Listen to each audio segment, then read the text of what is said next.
Hey, welcome to Hooper's Radar. Cam Thomas has been a very interesting player since arriving to the NBA. He came out of LSU as an absolute scoring machine on mediocre efficiency and wasn't given much opportunity in the NBA at first. Whenever he would play though, he would ball out and go for 30 or 40. I'm sure you guys all remember last year when Cam Thomas dropped 40 points 3 games in a row. His talent as a scorer is something else.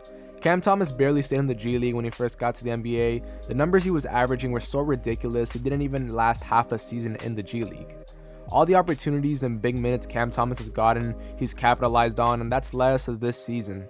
So far this year, he's breaking out, averaging 26.9 points per game on 47.9% shooting from the field. This has only been through 8 games so far, as he did sustain an injury recently, but I don't think this is a fluke. Cam Thomas has shown us multiple times that he can be an elite scorer, and we are finally going to get a full season of it. There was always a question if he was being benched because of his lack of defense and lack of capability to do anything outside of scoring the ball, but I think we've gotten to the point where his scoring talent and capabilities have outshined all the things that he doesn't do, and that's why he's finally starting on this Nets team. I've always thought too that he should be starting anyways because the Nets team could use more offense, and with the departure of KD and Kyrie, there's really nobody on this team that can score like Cam Thomas. This team has plenty of great defenders, but lacks an offensive stars that can score for themselves. That's why I believe Cam Thomas should have been starting for the Nets post KD and Kyrie era. The Nets need the offense he provides despite the defense he lacks. It's shown this season a ton too. Cam Thomas is the perfect closer for this Nets team and has won them games when needed. Offensively, I think he's the clear-cut number 1 option just based on how he scores the ball. He doesn't need anyone to set him up or really help him. Cam can score at all 3 levels whenever he feels like it too. His high release point on his shot makes it hard to block. I think so many things about Cam don't really make him your typical scorer.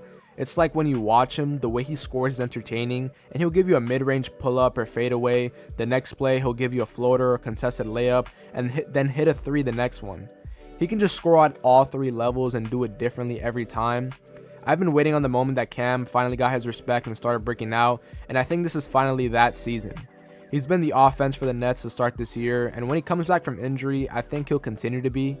Discussing his playstyle a bit, he's like a fusion of James Harden and Kobe.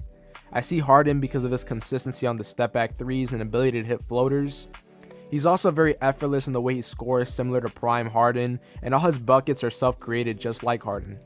The Kobe comparison is a bit tougher, but I'd say that mid-range game is definitely modeled after Kobe, and Cam himself has said that he's a big Kobe guy. I think Cam is much more similar to Harden though as a scorer, and I think that'll continue to become more apparent with time. In terms of Nets games though, I've watched a good amount this season because Cam Thomas is entertaining, and I recommend you guys tune in when he returns. Don't be surprised if he leads the league in scoring someday and is even an all-star this year. But that's my video on Cam Thomas. I hope I sold the Cam Thomas hype train pretty well. Thank you for watching. I hope you guys all enjoyed. Please make sure to like and subscribe to stay on the radar for all things basketball.